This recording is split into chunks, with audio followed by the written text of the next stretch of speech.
Welcome to a Jolt of Joy on the Charisma Podcast Network. I'm your host, Bible teacher and author Carol McLeod. I hope that after you listen to today's episode, you will love the Bible more than you ever have in your life. You know, I really do believe that the Bible is living and active and has the power to change our lives even today in the 21st century. The Word of God is God's heart, mind, will, and wisdom in written format. We get to read the very words of God. Our current series is titled Meanwhile, Meeting God in the Wait. Meanwhile is a look at the life of Joseph of the Old Testament. It's also the title of my newest book, but we'll talk about that later.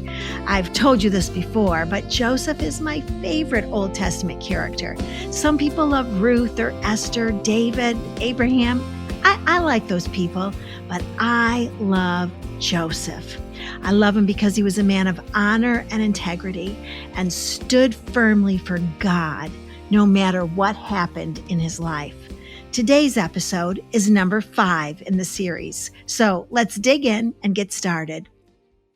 It's time to travel to the Egyptian dungeon and join Joseph and his fellow prisoners. Joseph shared a cell with 2 men who formerly served the king in the culinary division. Their once favored positions had been ripped from them, and now they were prison dwellers with Joseph. Then it came about after these things, the cupbearer and the baker for the king of Egypt offended their lord, the king of Egypt. Pharaoh was furious with his 2 officials, the chief cupbearer and chief baker. So he put them in confinement in the house of the captain of the bodyguard in the jail, the same place where Joseph was imprisoned. The captain of the bodyguard put Joseph in charge of them, and he took care of them, and they were in confinement for some time. Let me tell you about these 2 former officials in the king's palace. The cupbearer tasted the wine first, ensuring that the king would not be poisoned by the drink. The baker made sure the food of Pharaoh was in no way tainted so as to injure or perhaps kill the king. In some manner, both the cupbearer and baker had offended Pharaoh. Biblical historians believe a type of poison was discovered in either Pharaoh's food or drink. Therefore, both were placed under suspicion. They were likely cellmates with Joseph, although he was the one in charge of them. The baker and the cupbearer both had a dream the same night. Genesis 40, verse 5. Then the cupbearer and the baker for the king of Egypt, who were confined in jail, both had a dream the same night, each man with his own dream, and each dream with its own interpretation. When Joseph came into them in the morning and observed them, behold, they were dejected. He asked Pharaoh's officials who were with him in confinement in his master's house, "Why are your faces so sad today?" That was Genesis 40, 6 and 7. So the next morning, Joseph asked them, "Why are you sad today?" Now, this question never ceases to tickle me. What kind of question is that, Joseph? Duh, they were in prison. Wasn't that reason enough for their faces to be sad? Apparently, that thought had never crossed Joseph's mind. Being in prison was not reason enough for Joseph to display sadness. Now, remember, the Lord was with Joseph, and in his presence, there's fullness of joy. And apparently, Joseph, even in prison, was tapping in to that inexpressible joy. Now, as you know, we must use the word. We must use it as a mirror to look into our own lives. Are you aware of the troubles of others the way Joseph was? Or are you only aware of your own self-pity? As we go through life, no matter what our circumstances are like, we must also be aware of what is going on in the lives of others. And that's what Joseph did. Your prison or your meanwhile might not be about you at all. It might be about your opportunity to encourage someone else in that hard spot. Genesis 40, verse 8. Then they said to Joseph, "We have had a dream and there's no one to interpret it."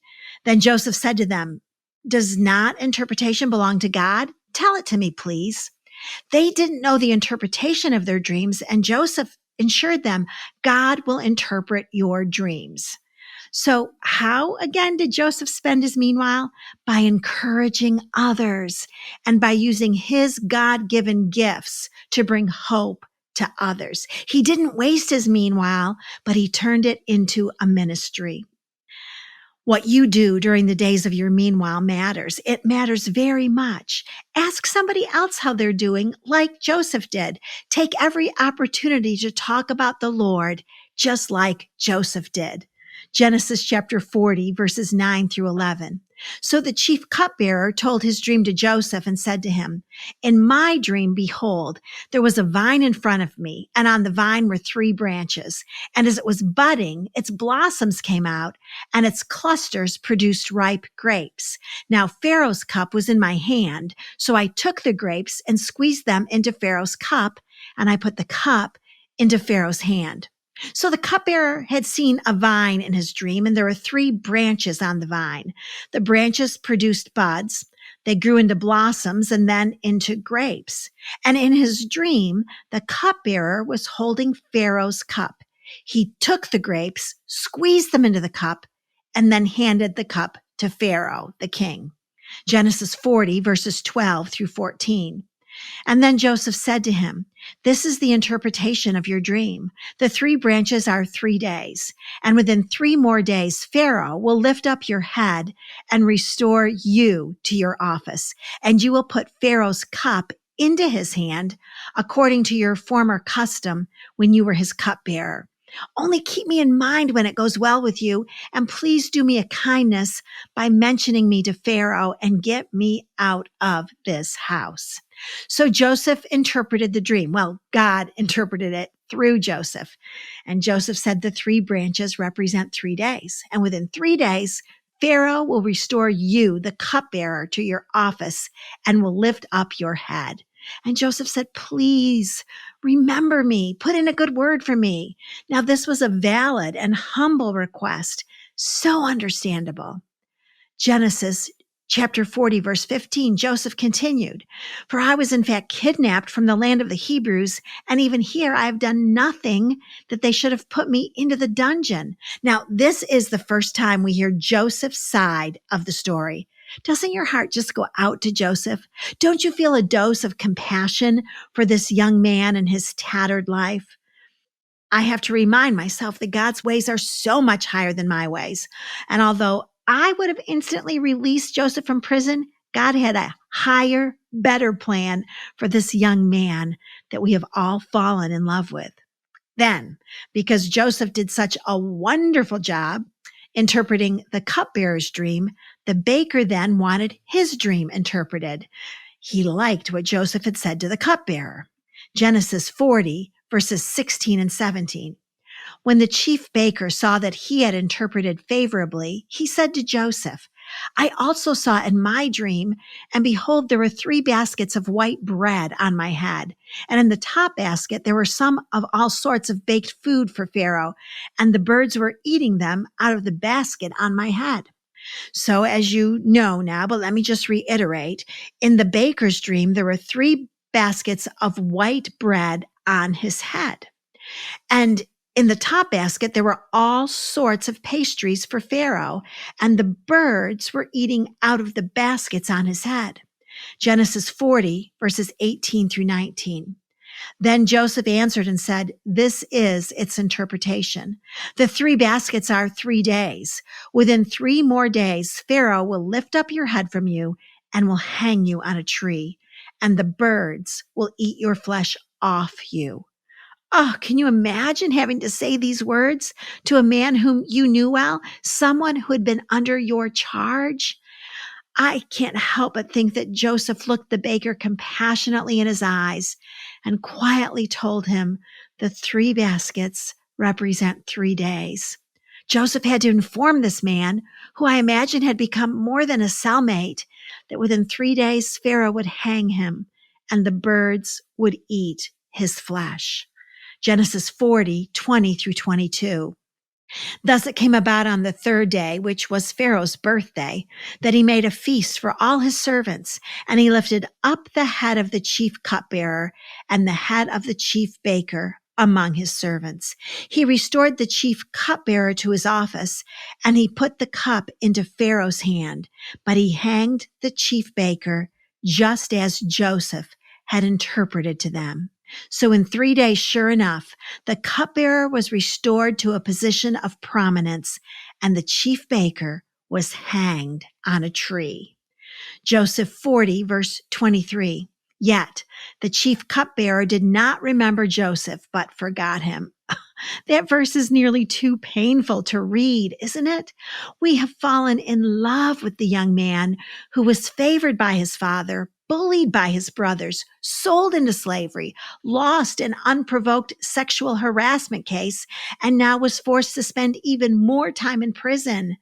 As I read the account, I often find myself thinking, God, where are you in Joseph's story? When will you show up? But I believe the Father quietly answers my frustrating questions by saying, Carol, you can trust that I'm in Joseph's story just as I am in yours. I will show up at just the right time for you and for Joseph. If my God knows the perfect time to have the ocean meet the shore, then who am I to question his timing in my life? Well, this verse sets into motion yet another meanwhile for Joseph. He's gone from the pit to the caravan to Potiphar's house to prison. Now his destiny is in the forgetful hands of an amnesiac. Although the cupbearer may have forgotten Joseph, God did not. You may feel forgotten and ignored by the people around you, but you are God's number one priority. If God is making you wait, then be prepared to receive more than you asked for. Let's divert from Joseph's story for just a moment so I can read to you a very impactful verse from Isaiah 49, verses 15 and 16. Can a woman forget her nursing child and have no compassion on the son of her womb? Even these may forget, but I will not forget you. Behold, I have inscribed you on the palm of my hands.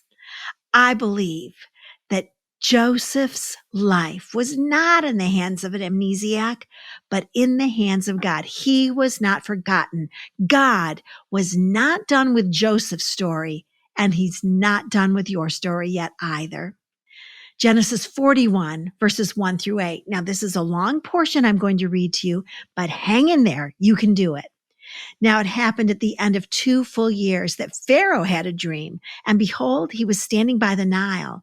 And lo, from the Nile there came up 7 cows, sleek and fat, and they grazed in the marsh grass. Then behold, 7 other cows came up after them from the Nile, ugly and gaunt, and they stood by the other cows on the bank of the Nile. The ugly and gaunt cows ate up the 7 sleek and fat cows. Then Pharaoh awoke. He fell asleep and dreamed a second time. And behold, 7 ears of grain came up on a single stalk, plump and good. Then behold, 7 ears, thin and scorched by the east wind, sprouted up after them. The thin ears swallowed up the 7 plump and full ears. Then Pharaoh awoke, and behold, it was a dream. Now in the morning his spirit was troubled. So he sent and called for all the magicians of Egypt and all its wise men. And Pharaoh told them his dreams, but there was no one who could interpret them to Pharaoh. So the magicians referenced in this passage belong to a group that were experts in handling priestcraft. That's really closer to something we would consider witchcraft. So when your spirit is troubled, my friend, like Pharaoh's was in verse 8, go to a man or a woman of God. Go to the Word of God. There you will find your answers. Open your Bible, pray, go to a Christian counselor, go to a pastor or a mentor in the faith. As I read Joseph's story, I'm reminded that one of the mysteries of life is the timing in which our good Father operates. This mystery is magnified in the story of Joseph's meanwhile. However, as we stand from a rich historical distance and watch this narrative unfold, we are satisfied with God's choices concerning his ultimate timing. If the cupbearer had remembered Joseph upon his release from prison, Joseph would have almost assuredly gone back to the land of the Hebrews. But God required Joseph's services for a greater need and for an exact moment. As we continue to dig for gold in the story of Joseph, you can confidently know God's timing is always flawless perfection. Isaiah 60, verse 22, when the time is right, I, the Lord, will make it happen. So after 2 long years, the chief cupbearer finally had a moment of recall and immediately went to Pharaoh. The cupbearer suddenly remembered the young man he had met in prison. Genesis 41, 9 through 13. Then the chief cupbearer spoke to Pharaoh, saying, I would make mention today of my own offenses. Pharaoh was furious with his servants, and he put me in confinement in the house of the captain of the bodyguard, both me and the chief baker. We had a dream on the same night, he and I. Each one of us dreamed according to the interpretation of his own dream. Now, a Hebrew youth was with us there, a servant of the captain of the bodyguard, and we related our dreams to him, and he interpreted our dreams for us. To each one, he interpreted according to his own dream. And just as he interpreted for us, so it happened. He restored me in my office, but he hanged the baker. The palace staff hurried to release Joseph from prison. They gave him new clothes as well as a bath and a good haircut. When Joseph was physically ready, because he had always been spiritually and emotionally ready, Joseph stepped into the throne room of Pharaoh, the man who was considered to be God incarnate by all under his rule. Genesis 41, 14 through 16. Then Pharaoh sent and called for Joseph, and they hurriedly brought him out of the dungeon. And when he had shaved himself and changed his clothes, he came to Pharaoh. And Pharaoh said to Joseph, I've had a dream, but no one can interpret it. And I have heard it said about you that when you hear a dream, you can interpret it. Joseph then answered Pharaoh, saying, It's not in me. God will give Pharaoh a favorable answer.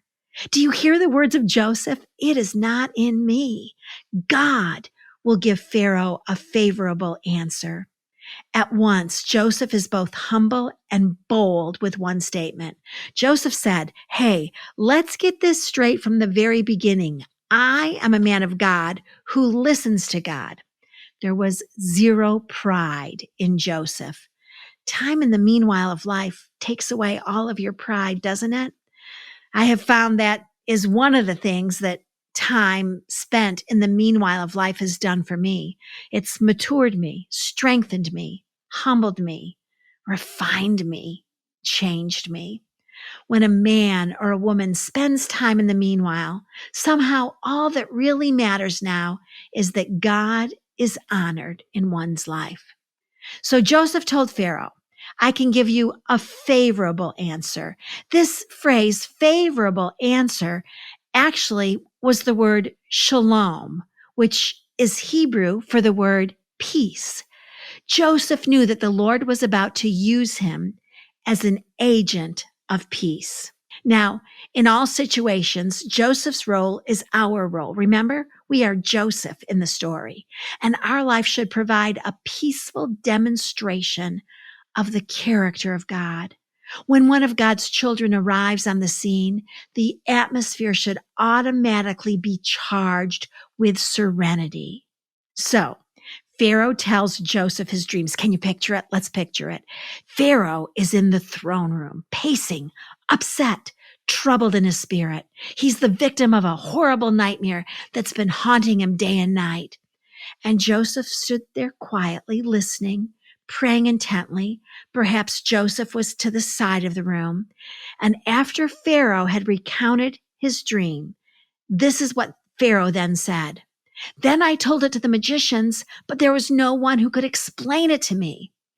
I wonder if Joseph listened intently to the words of Pharaoh and prayed silently for God to speak through him and to him. I imagine Joseph stared steadfastly at the face of Pharaoh. I believe that Joseph was more aware of the importance of honoring God, whether he was ever released from prison or not. Genesis 41, verses 25 through 32. Now Joseph said to Pharaoh, Pharaoh's dreams are one and the same. God has told to Pharaoh what he is about to do. The 7 good cows are 7 years, and the 7 good ears are 7 years. The dreams are one and the same. The 7 lean and ugly cows that came up after them are 7 years, and the 7 thin ears scorched by the east wind will be 7 years of famine. It is as I have spoken to Pharaoh. God has shown to Pharaoh what he is about to do. Behold, 7 years of great abundance are coming in all the land of Egypt, and after them 7 years of famine will come, and all the abundance will be forgotten in the land of Egypt, and the famine will ravage the land. So the abundance will be unknown in the land because of that subsequent famine, for it will be very severe. Now, as for the repeating of the dream to Pharaoh twice, it means that the matter is determined by God, and God will quickly bring it about. Joseph didn't hesitate, nor did he negotiate. He humbly and thoroughly repeated every word God had laid in his young heart. He was not constrained by his disappointment, nor defined by his circumstances. He was an unencumbered man who kept his gaze singularly on his Lord. Whatever chains that had held him in prison had no power over his spirit. Joseph's dreams had not happened quickly. Remember the dreams Joseph dreamed when he was 17 years old? And through the years, Joseph had become a man who trusted in the ways and timing of God. God is never late. He is never late, but I've never known him to be early either. So Joseph didn't take a breath, but continued on with what God had placed in his heart. Genesis 41, 33 through 37. Now let Pharaoh look for a man discerning and wise and set him over the land of Egypt. Let Pharaoh take action to appoint overseers in charge of the land, and let him exact 1/5 of the produce of the land of Egypt in the 7 years of abundance. Then let them gather all the food of these good years that are coming and store up the grain for food in the cities under Pharaoh's authority, and let them guard it. Let the food become as a reserve for the land for the 7 years of famine, which will occur in the land of Egypt, so that the land will not perish during the famine.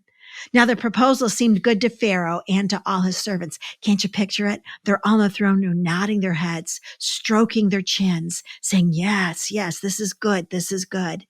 But bottom line is this: Joseph was more aware of the Lord's presence than he was of his human pain.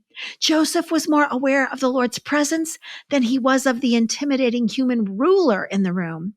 Joseph had tapped into the wisdom of God because of his submissive spirit. My friend, you will never have God's wisdom as long as you do life your way. As long as I demand on having my own way and say, I hate this prison. I don't deserve this prison. This prison is not a fair prison. I will never have the capacity to tap into the wisdom of God. When others mistreat us, if we act the way the world says, oh, you get to act that way, revenge, gossip, and blame, we are denying ourselves the blessing, the wisdom, and the ways of God the Father. Proverbs 18:16 has always been a significant verse in my life. A man's gift makes room for him and brings him before great men. Joseph used his God-given gifts, whether in the prison or in the palace. My friend, remember, you serve a God who turns all your meanwhiles into miracles. Well, if you enjoyed today's teaching on A Jolt of Joy, I'd like to encourage you to buy a copy of my most recent book, Meanwhile, Meeting God in the Wait. Also available are the 8 teaching videos. These videos will add a richness. They will enhance your study in this book that digs into the life of Joseph of the Old Testament. These 8 videos make it perfect to use in your Sunday school class, in a small group, or in a Bible study. The book, meanwhile, is available on my website, carolmcleodministries.com. It's available on Amazon, Ironstream Media, and wherever books are sold. The video teaching series is only available on my website, carolmcleodministries.com, and at ironstreammedia.com. Ironstream Media is my wonderful publisher.